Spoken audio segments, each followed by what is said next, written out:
Então, novamente, recomeçando agora, impostando um pouco mais a voz. Boa tarde a todas as pessoas. É uma alegria receber vocês que estão aqui conosco e os colegas também que se inscreveram para participar de forma remota. Mas, especialmente, queremos agradecer e celebrar a presença de dois colegas, professores, pesquisadores, doutores, a professora Isabel Valente, da Universidade de Coimbra, o professor Marcelo Forni, da Universidade Metodista.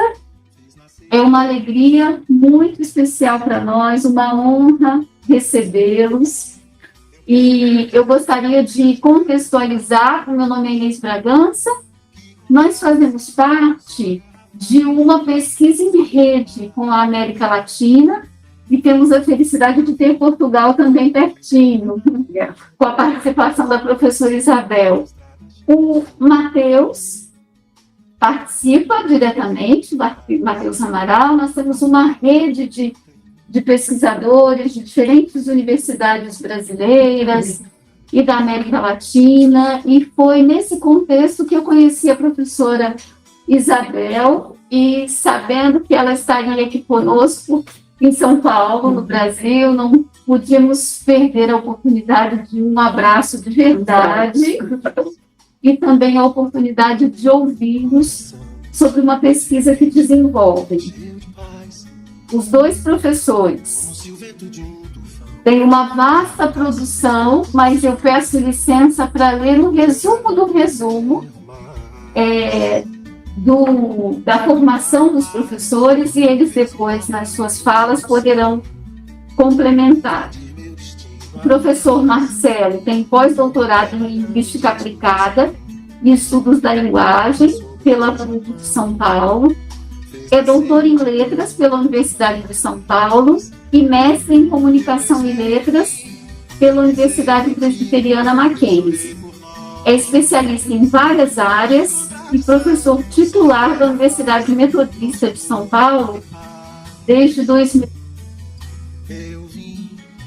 A professora Isabel Valente é pós-doutorada pela Universidade de Coimbra, é doutora em Altos Estudos Contemporâneos, História Contemporânea, Estudos Internacionais Comparativos, pela Faculdade de Letras da Universidade de Coimbra.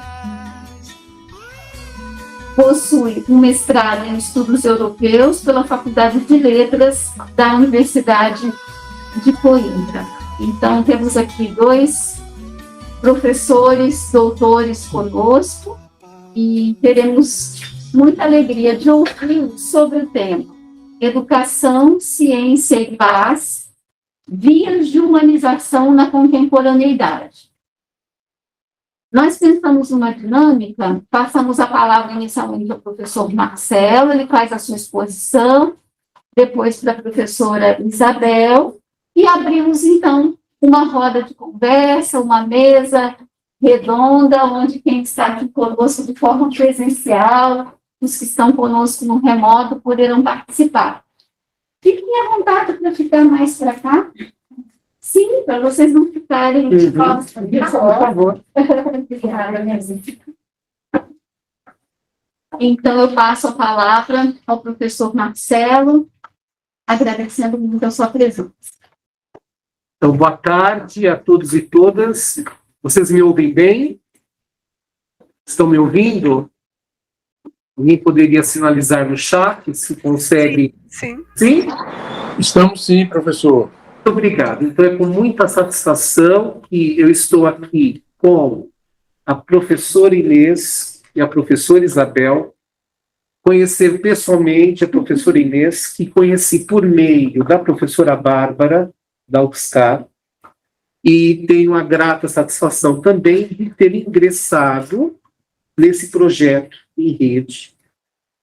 A professora Inês trabalha com a narrativa como forma de registro de trajetórias, e mais do que nunca nós precisamos construir trajetórias. Então eu gostaria de agradecer imensamente estar aqui na Unicamp nesta tarde, na presença também da professora Isabel, com quem tenho feito várias atividades, uma grande amiga, e que na sua pesquisa, também temos uma pesquisa em conjunto, tem a excelência de desenhar essa moldura, de apresentar essas propostas de fazer ciência e investigação no século XXI.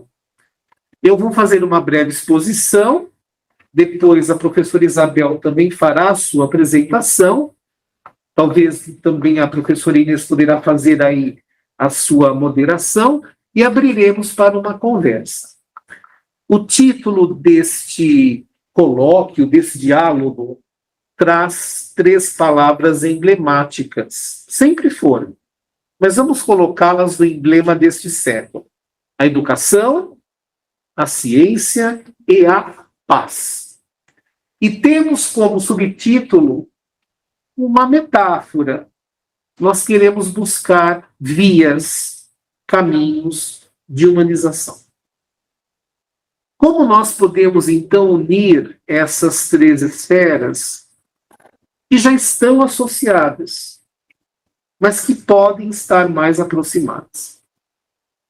Pensando sobre a conversa, eu fui buscar um conceito lá do 3º século depois de Cristo, que é o conceito do religio, do religare, que é um conceito do termo religião, que significa a religação do ser com o divino. Existe uma outra conceituação do século II que permeia o sentido da veneração, mas eu escolhi este termo religare do século III, né, lá do Lactâncio, nas instituições divinas, livro 7. E lá nós temos o conceito do religar, do ligar e religar. A vida é uma constante atividade de ligações e de religações. A educação tem essa função, a vida é isso. A paz, como muito bem coloca a professora Isabel, não é a ausência da guerra, mas é a construção dessas vias, com as suas particularidades. Então, eu começo a provocação com esse conceito da ligação e da religação, que é um processo dinâmico, um processo artesanal, um processo emblemático, desafiador, que congrega todas as partes. Para que possamos pensar, então, nessa perspectiva, devemos refletir sobre a sociedade à luz dos seus indivíduos e dos seus grupos. Existem várias formas de percepção, vários caminhos. E eu escolho atualmente, nessas pesquisas, a partir da linguagem, que é uma forma de encantamento, talvez a maior forma de encantamento do ser humano. À luz da linguagem, como construir essas vias de humanização, que são vias econômicas, políticas, antropológicas. Daqui a pouco a professora Isabel faz uma lindíssima moldura do contexto europeu, mundial, né? Nós precisamos dessa moldura. E eu começo essa discussão trazendo em tela essa condição humana do texto, esse texto que hoje, no contemporâneo, é tão colocado em evidência. Todos falam em narrativas, não é? Narrativas verdadeiras, as fake news, narrativas de fontes diversas, narrativas que trazem confusão, narrativas que trazem dicotomias. Mas nós, como da área de educação, da ciência, da investigação, temos um outro olhar. E eu trago para nós aqui alguns encantamentos do texto que passam pela ciência da hermenêutica, da interpretação. Nós somos seres eternos de interpretação, não é? E algumas premissas interessantes que são encantadoras nesses apelos. Primeiro, eu utilizei isso ontem numa banca de doutorado, comecei por esse viés. Por que eu começo uma banca numa quinta-feira à tarde? A sexta seria pior, né? Mas, enfim, final de semestre, banca de defesa. O texto apresenta uma dimensão educadora da humanidade. Todas as vezes que nós pensamos em um texto, não se importa que o gênero, ele traz uma dimensão educadora. Nós nos educamos e educamos por meio do texto. Porque ele exige uma organização, uma estética, um fluxo, não é? Seja ele poético, seja ele científico, seja ele burocrático. Todas as vezes que nós produzimos um texto, nós trazemos uma pequena alteração do mundo. O mundo é alterado. Nós criamos um cânone. Não é à toa que nós temos a literatura como cânone, mas todo texto, todo TCC, toda dissertação, toda tese é uma contribuição do mundo que precedeu esses investigadores e do mundo que vira texto. É uma contribuição. Nós hoje buscamos os impactos das pesquisas, não é isso? Os programas devem oferecer. Qual é o impacto da sua pesquisa? Algo que eu não ouvia quando eu fiz o meu doutorado, o mestrado, né? Não desse jeito. O texto traz para nós conquistas culturais. O texto é cultural, ele traz uma preservação de memória, de trajetória. É uma das formas de preservação de uma história. Vamos mergulhar. O texto traz uma dimensão de esperança. Quando a esperança é anunciada, ela vem com uma forma de texto, não só, mas a esperança é anunciada. E, na dialética entre pensar e sentir, nós temos a via do texto, que é uma via longa. Saímos daquela perspectiva cartesiana do penso, logo existo. Entre o pensar e o existir, existe uma via longa de signos, de tesouros culturais, de registros, que trazem essa estética da existência. Isso é texto. Isso nos encanta. E esse encantamento deve ser transformador. É por isso que toda obra deve incentivar uma transformação naquele que lê, naquela que lê. Eu trago, então, essa questão de um encantamento diante do texto, de um encantamento que deve fomentar esse processo de humanização. Mais do que nunca, nós precisamos de um texto comum para uma casa comum. De um texto que possa garantir essa preservação da humanidade. Vejam agora as discussões sobre o clima e percebam pelas notícias, boa tarde, que ainda as discussões não contemplam soluções. Vocês têm ouvido isso. Nós temos ainda discursos sendo feitos que projetam ações, mas veja essa metáfora das Nações Reunidas produzindo um texto que deve trazer uma responsabilidade coletiva, uma identidade coletiva. Aqui eu já passo para a questão da identidade e depois para a responsabilidade. Uma identidade que deve ser fundamentada, alargada, expandida, Quando nós trabalhamos o texto como um fenômeno de registro, vou chamar de fenômeno, nós trabalhamos com esse alargamento da identidade. Então, se eu começo a pensar sobre a minha trajetória como um fenômeno de formação, eu preciso alargar a minha identidade. Isso é fascinante.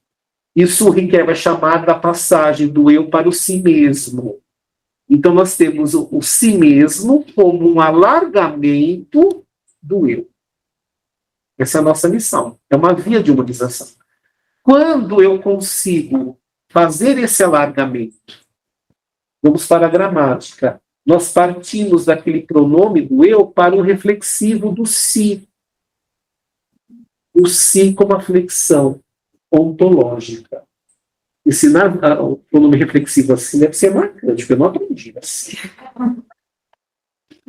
Com certeza.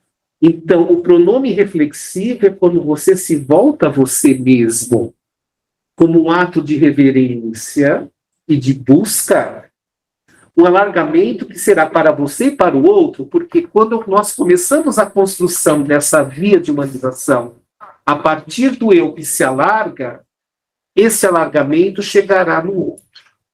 Esse texto passa a ter mais sentido, passa a ter uma nova trama, um novo enredo. E quando falamos em pesquisa em rede, não é, Inês, Isabel, essa rede parte, então, desses textos individuais que se tornam coletivos, se tornam uma obra, uma edição de revista, o discurso de um grupo que pensa, no nosso caso, sobre educação, trazendo perspectivas que são novas, emergentes, também com traços da tradição, mas que possam responder a esses desafios do século XXI. Então, nós precisamos, nessa relação entre educação, ciência e paz, construir essas vias de humanização que passam por uma identidade, por uma responsabilidade, que, no nosso caso, eu vou chamar de narrativa. De um texto que tenha essa força de signos, de palavras, de sintagmas, de orações que tragam essa construção. E como muito bem diz a Isabel em muitos momentos, é pela língua nativa que você constrói essa identidade, é conhecer a sua língua. Veja a importância da língua portuguesa na constituição do ser. Aqui eu lembro da força da palavra que é gerada na perspectiva freiriana, a palavra geradora, que é a libertação de Paulo Freire, é a palavra geradora.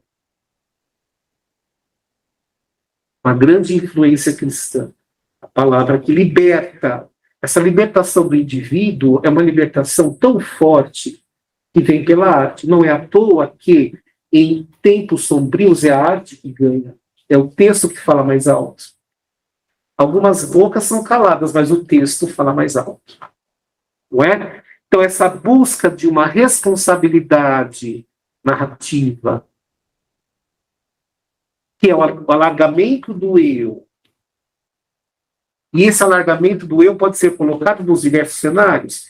Se colocarmos o cenário da sala de aula, é o professor, a professora, promovendo o alargamento deste grupo que vai se tornando uma coletânea de si mesmos e mesmas, construindo um coletivo.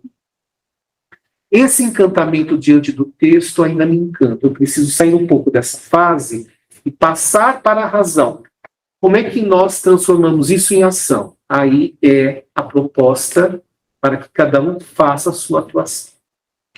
Educação, ciência e paz em vias de humanização, e processo que começa pela construção, pelo fortalecimento de cada um de nós para o desenho dos cimentos, dos textos que nós construímos, dos planos de aula, das atividades, dos projetos de pesquisa, as pesquisas que devem trazer nos seus textos essa força. Como é que isso pode acontecer? Eu trago agora a força de duas outras palavras, porque as palavras têm muito sabor. E quando nós pensamos nesse registro do texto, podemos trazer duas forças: o fato, o evento e a ficção. Fato e ficção. Vamos ficar na letra F. O fato e a ficção. O evento e aquilo e a forma pela qual o evento é registrado. Nós vamos para a origem latina. É o factum e o fictum. E traz uma aproximação gramatical. As palavras são particípios. Vamos para a gramática sendo revista, né? E tanto o factum como o fictum expressam algo realizado. Existe uma aproximação, uma questão de caracterização, mas também um distanciamento, um aspecto da pragmática. Qual é a diferença e qual é o desafio para que eu chegue às vias de humanização? O fato refere-se a um feito, é uma ação que aconteceu. A guerra da Ucrânia é um fato. Existem fatos macro, fatos micro. Os fatos estão aí. As ações sobre as coisas do mundo. Qual é, então, a interferência humana? O que é o fictum? É a leitura do fato. É o mesmo feito, o mesmo fato, projetado, desenhado, concebido a partir da imaginação, da criação, do fingere. O poeta é um fingidor. Fernando Pessoa. O que é o fingidor? É aquele que representa. Podemos poetizar. Fingir a dor de estar no mundo. Vejam, é nesse campo da representação que nós podemos fomentar. Então, nós temos, nessa constituição da identidade do texto, a relação entre o fato e a ficção. Entender ficção não como algo representativo e não real, mas como o entrelaçamento do próprio texto. Tudo é ficção. Existir é ficção. Nós sentimos o mundo pelo corpo e verbalizamos o texto. Tanto que dizemos o texto não faz sentido. Você também não sente o texto? É no corpo. Não é? A relação entre o fato e a ficção, o fato e o fictum, é o entrelaçamento da própria vida. Qual é o grande problema, um dos grandes problemas hoje, no século XXI? É justamente a dicotomia entre o fato e a ficção. Qual é o resultado? São as leituras dicotômicas, polarizadas. Então, nós temos lado A e lado B, e esses dois lados apresentam o seu fictum rompido. Essa é uma grande característica do século XXI, que traz, ao mesmo tempo, processos de inclusão e exclusão. Ao mesmo tempo que nós temos desumanização de um lado, nós encontramos muita humanização de outro, não é assim? Isso é simultâneo. Qual é o nosso desafio para que essa paz seja concreta? A relação entre os fatos e as leituras desses fatos. E essas leituras são profícuas, são inúmeras, não são limitadas, elas são ilimitadas. Porque, como disse ontem, professor Isabel, é pelo espírito crítico que eu consigo construir uma identidade individual e coletiva. E isso passa pela educação. É a nossa missão. É o espírito crítico. O espírito crítico nasce do que, entre outras vertentes, eu vou fazer um recorte. O espírito crítico nasce da relação entre o fato e a ficção. Quais são as leituras que eu faço do nosso momento político hoje? Social hoje? Quais são as leituras e interpretações que nós fazemos? Porque é justamente nesse campo das interpretações diversas que nós conseguiremos trazer um horizonte promissor. Não um horizonte que traz apenas A ou B. Não é à toa que o Brasil ainda não construiu terceira via alguma. Virou um verbete, terceira via, terceira margem do rio. O Guimarães Rosa. Onde está a terceira via? O que seria a terceira via? A terceira via é a relação do fato com a ficção. É alargar as opções. É fazer a leitura crítica. A leitura não crítica é polarizada e reduzida. Não há vias de humanização sem a leitura crítica, sem a narrativização da existência. Quando nós trabalhamos a grafia dos signos em textos como forma de interpretação, nós buscamos, então, uma via de humanização. Quando a formação docente passa por textos, ela passa por essa constituição. Ela é instituída e instituinte. Vamos para... Não é? É um processo simultâneo. Então, qual é o desafio que é lançado para nós que pesquisamos, que atuamos em várias áreas, faço recorte aqui da educação, é promover esse alargamento narrativo e crítico. Passa pela formação do professor, passa pelo repertório do professor, passa pela constituição de cada ser em sua língua, em sua leitura.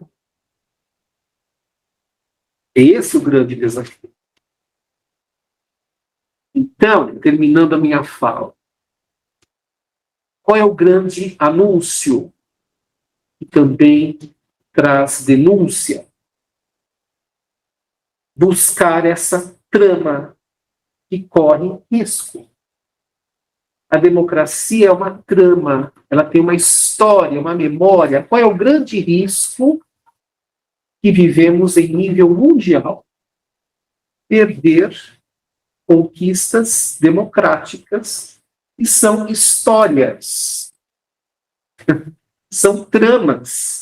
O que nós vivemos hoje, seja bom, seja ruim, tem uma história.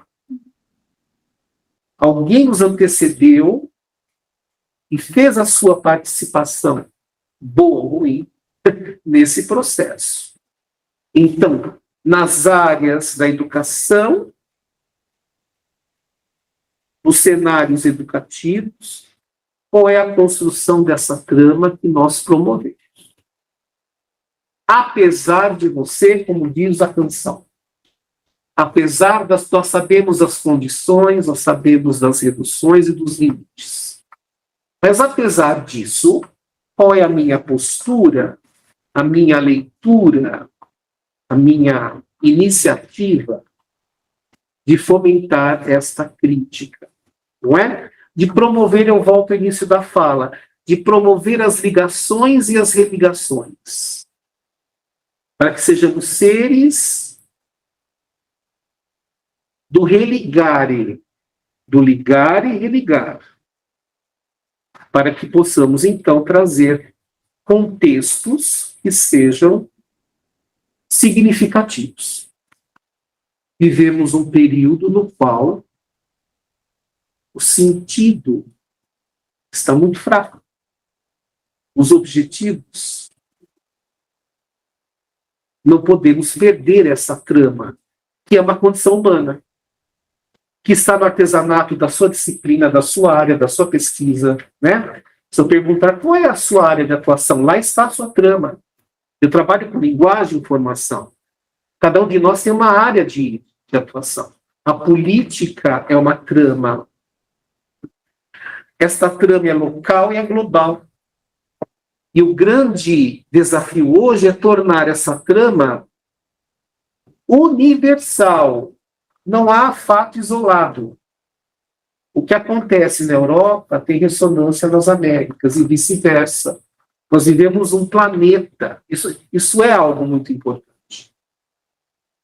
Então, criar essas tramas, fortalecer o fato e a ficção, para que o que sempre existiu como fake news, sempre existiu. O que existe uma potencialização porque as mídias espalham. É promover, então, a trama. É a trama que reduz aquilo que é falso. Falso no sentido de romper, de causar intriga. A intriga no sentido do rompimento. A educação é religare. A paz é religare. A ciência é religare. Certo? Eu termino a minha fala aqui, nesse sentido. Não sei se podemos já passar para a professora Isabel, se temos algum... Passamos já?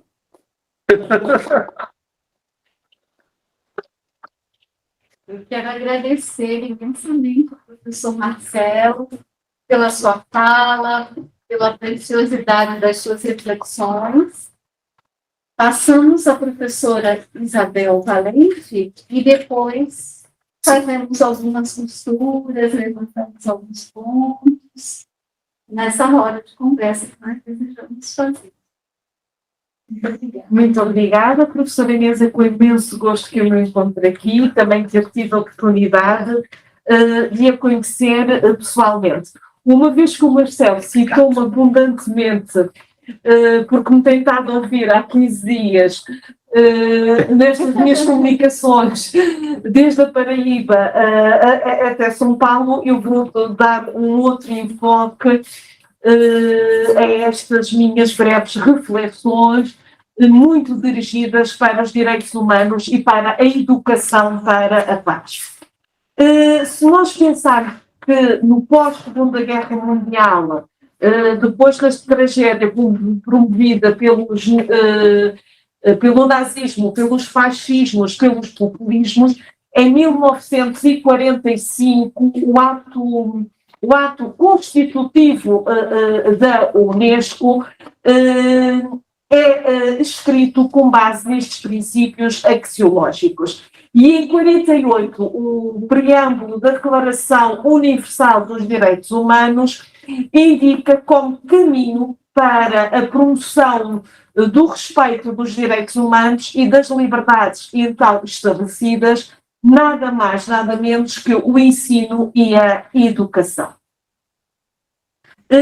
Como eu referi, esse mesmo preâmbulo indicou o caminho que deveria ser seguido pela humanidade para a promoção do direito, dos direitos humanos, pelo respeito dos direitos humanos, e sublinho o respeito, porque respeito vem do latim respectus, olhar outra vez, ou seja, é um dos grandes valores do ser humano que tem importância social e que impede qualquer um de nós de cometermos e termos atitudes reprováveis, autoritárias ou injustas. E eu não utilizo o verbo tolerar, eu não utilizo a tolerância, porque tolerância significa apenas suportar. E estas questões, eu não gosto de sopa, mas tolero a sopa, e lá com uma sopa que faz bem, sobretudo se for cenoura, como diziam na minha infância, faz os olhos bonitos.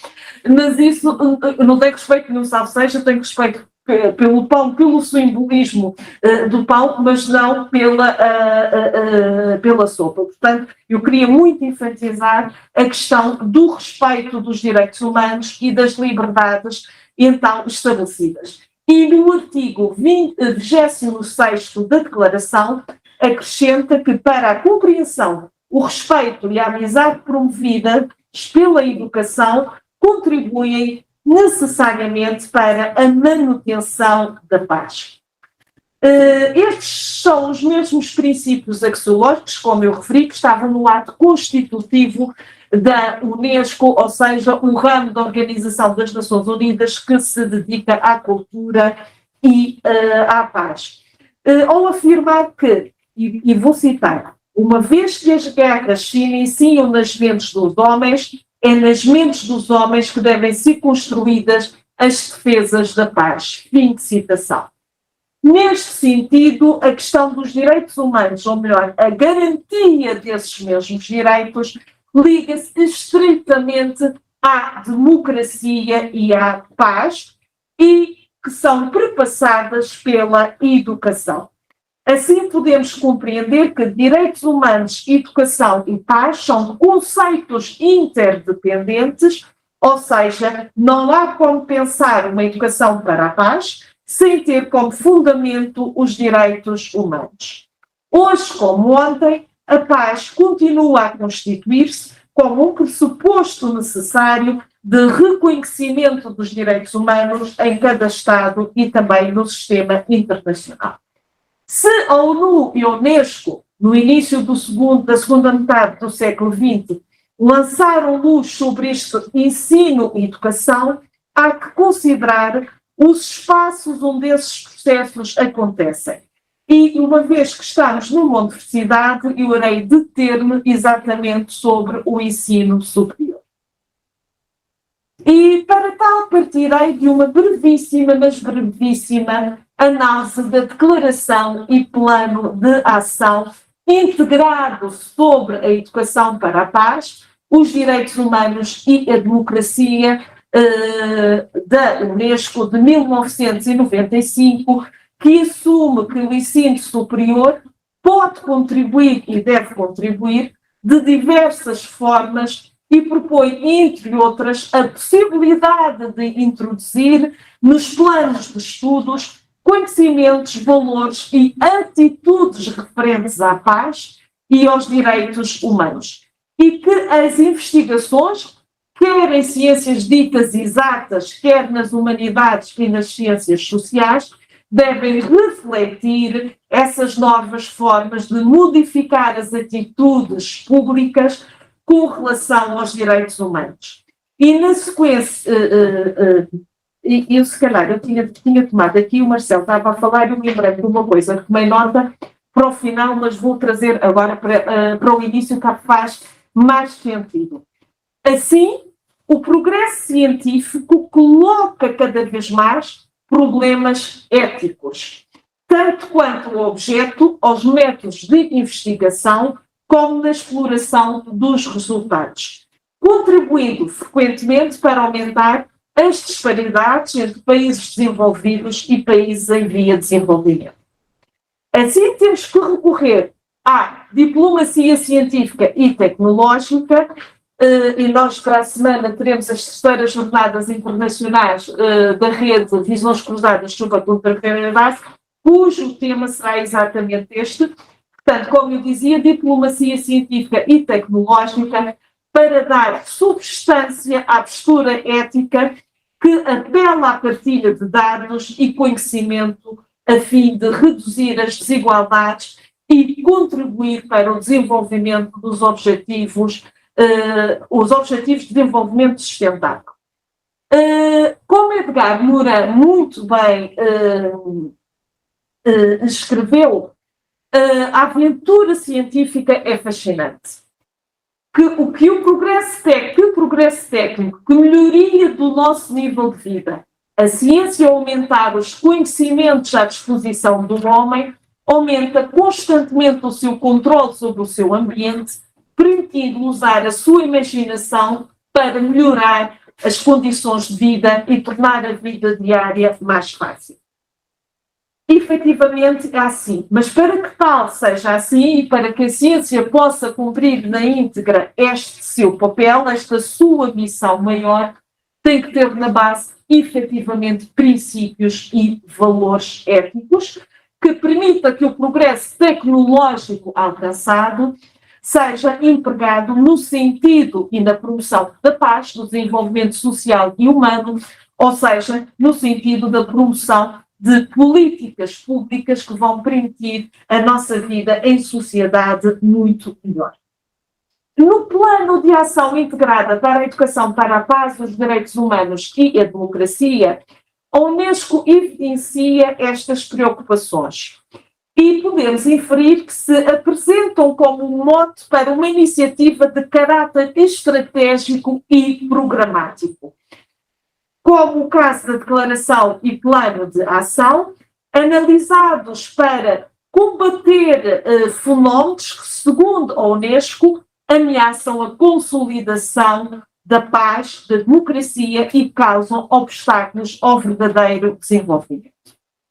O preâmbulo cita expressamente questões como aumento de manifestações da violência, racismo, xenofobia, nacionalismo agressivo, populismos, violações aos direitos humanos, intolerância religiosa, terrorismo em todas as suas formas e manifestações e o aprofundamento da separação entre países ricos e pobres, eu diria, mesmo no mesmo país, em sociedades díspares com um reduzido número de pessoas extremamente abastadas e um grande número de pobres. Ainda no preâmbulo sobre a educação, o documento destaca o papel da educação e das políticas educacionais como contributo para o desenvolvimento da compreensão, da solidariedade, do respeito, bem como para a promoção e conhecimento de valores e atitudes favoráveis ao cumprimento desses mesmos respeitos e, por consequência, à construção da paz e da democracia. Não há nenhuma democracia que possa assentar senão no respeito pela dignidade humana.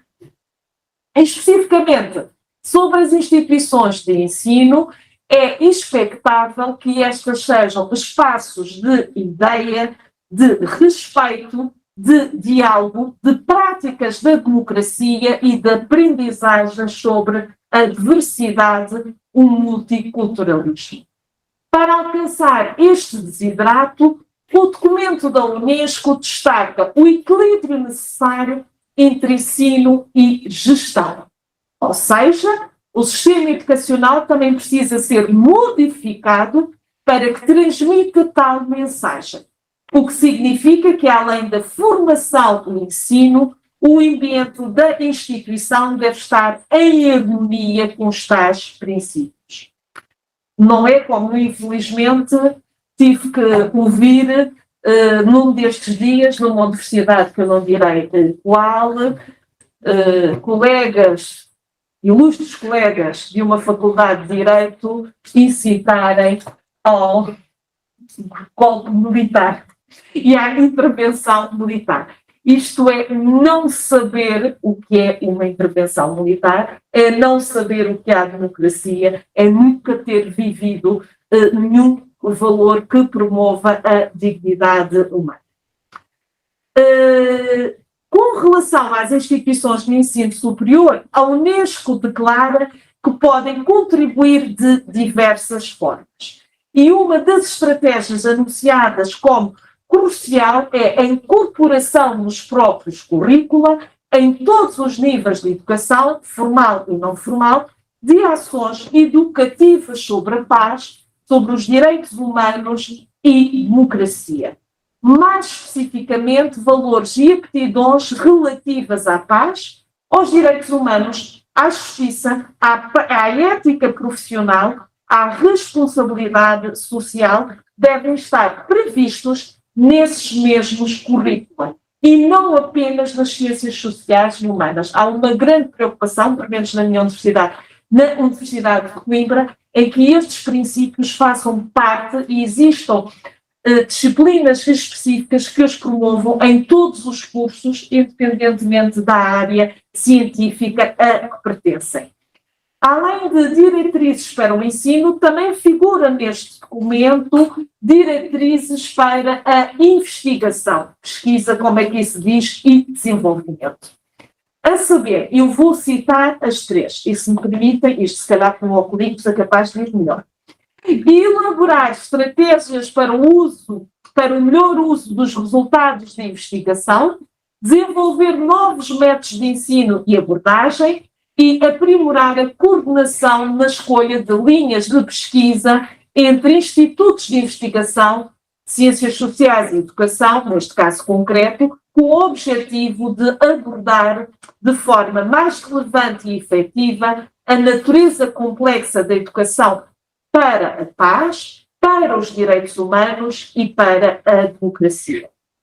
A segunda diretriz, aprimorar a gestão educacional por meio de pesquisas sobre tomada de decisão por todos os envolvidos nesse mesmo processo educacional. E terceira e última, focar na procura de novas formas de modificar atitudes públicas em relação aos direitos humanos, em particular em relação à política de género, às questões ambientais. Destas recomendações da Unesco para o ensino superior aqui referidas, ficam evidenciadas três dimensões de atuação. Um marco que diz respeito ao sistema educacional, como um todo, e à elaboração de políticas educacionais que tenham como fundamento a paz, a democracia e direitos humanos. E duas dimensões micro, que se referem ao âmbito da atuação da universidade, pois dizem respeito à elaboração dos currículos, dos cursos e ao estabelecimento de políticas de investigação.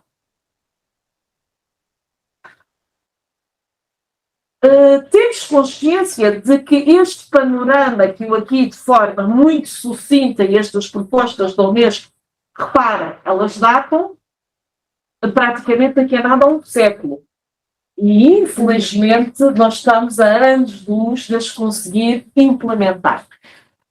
Está condicionada a certas limitações, entre elas a informação que é prestada e que é divulgada. Analisando estas recomendações da Unesco para o ensino superior sobre a educação para a paz, os direitos humanos e democracia, percebemos que o que se espera desta etapa de formação não é de todo, e não só, e eu sublinho, uma formação excelente a nível profissional. Mas, sobretudo, e daí o Marcelo já está tão farto de me ouvir falar nisso, que eu já te disse, eu vou dizer a ver se ela não vai para lá, mas eu vou. Mas uma informação de excelência do profissional cidadão. E isso eu só consigo através, efetivamente, do espírito crítico, e desculpa lá, com base humanística para além da técnica. E que uma das funções do conhecimento produzido pelas universidades seja gerar efetivamente impacto na sociedade.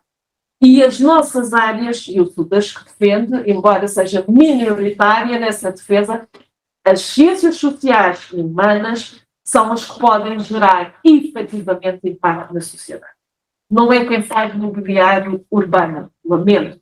Somos nós, porquê? Porque somos nós que vamos construir os alicerces para a tomada de decisão, uma tomada que deve ser em espírito livre, em liberdade, com conhecimento. É isso que vai fazer a diferença se eu tiver essa formação de excelência enquanto cidadã proativa, fazer a diferença que eu escolha políticas que vão promover, porque os nossos pontos de partida são todos diferentes. Agora as oportunidades têm que ser as mesmas. E isso é que vai permitir que eu escolha políticas que possam promover aquilo que eu chamo de elevador social, ou não, entre outras coisas. Vai promover uma sociedade que não aceite, e aí eu sinto-me extremamente orgulhosa da sociedade civil europeia, que antes mesmo de qualquer tomada de decisão por parte dos governos dos Estados nacionais, veio para a rua dizer não à guerra, à invasão inqualificável da Rússia à Ucrânia. E hoje de manhã, eu peço imensa desculpa e sobretudo dizer isto num país chamado Brasil, eu arrisco-me a levar um tirinho. Mas eu não distingo a bola da baliza. Como é que se diz baliza cá? O goleiro. Não é o goleiro. Aquela coisa que está atrás do goleiro, do guarda-redes. Atrás. Eu não distingo a bola de trás. Portanto, ou seja, eu não percebo nada de futebol. Resumindo, mas sei uma coisa. Acho inadmissível estar a ser feito num país que não respeita os direitos humanos. E lá em casa, os meus maluquinhos do futebol, que dizem impropérios para meu desespero, quando estão a ver os jogos, hoje dizíamos, pode estar descansada porque não de nós irá ver nenhum jogo. Portanto, isto significa que eu passei alguns valores lá em casa, aqueles que eu recebi, e é evidente que a Copa, o Mundial vai se realizar, as pessoas irão ver, mas haverá algumas alminhas neste mundo que em consciência não apoiarão, porque há valores muito mais elevados do que 20 e não sei quantos marmanjos a correrem de um lado para o outro num campo.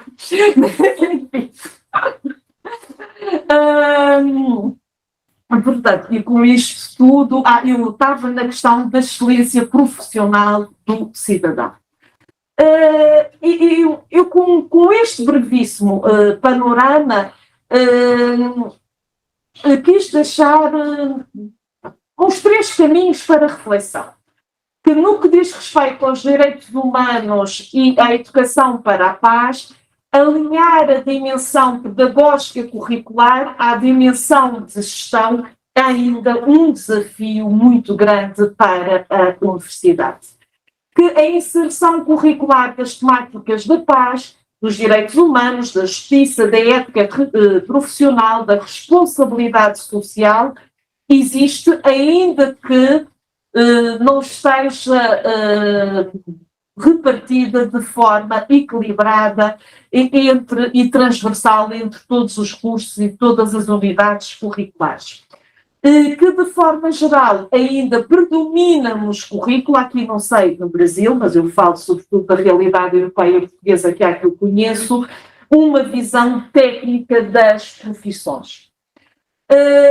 E uma vez que estamos aqui na Faculdade de Educação, que tem ali fora uma placa que eu reparei do lado esquerdo à entrada, que homenageia Paulo Freire, se me permitem, irei fazer uma breve citação, que ele, ao refletir sobre a utopia, deixou-nos como lição que a utopia está relacionada com a conscientização de um compromisso de transformação. As utopias são realizáveis, são assim é que fazem sentido, e eu pertenço àquela geração que teve como utopia e continua a ter que a paz é possível no mundo e concretamente no continente europeu, e a União Europeia é disso exemplo. Esta conscientização está, e agora passo a citar Paulo Freire, lá vamos nós para os óculos, está devidamente ligada à utopia, implica a utopia. Quanto mais conscientizados nos tornamos, mais capacitados estamos para ser anunciadores e denunciadores, graças ao compromisso de transformação que assumimos. Procuramos, assim, com esta evidente, com esta reflexão, ou melhor dizendo, que esta reflexão tivesse convergido com o pensamento notável deste intelectual e educador, no sentido de um contributo ainda que modesto para esta, sobretudo, chamada de atenção para esta realidade. na perspectiva de que esta reflexão possa encontrar expressão prática no alcance da utopia que democracia, direitos humanos, paz e desenvolvimento sejam transversais a todas as práticas e rotinas universitárias, tornando-se princípios axiológicos da formação de nível superior. E era isto que eu hoje queria partilhar convosco. Muito obrigada pela atenção. A paz fez o mar da revolução, invadir meu destino, a paz, como aquela grande explosão, uma bomba sobre o Japão, fez nascer o Japão da paz. Eu pensei em mim, eu pensei em ti, eu chorei por nós.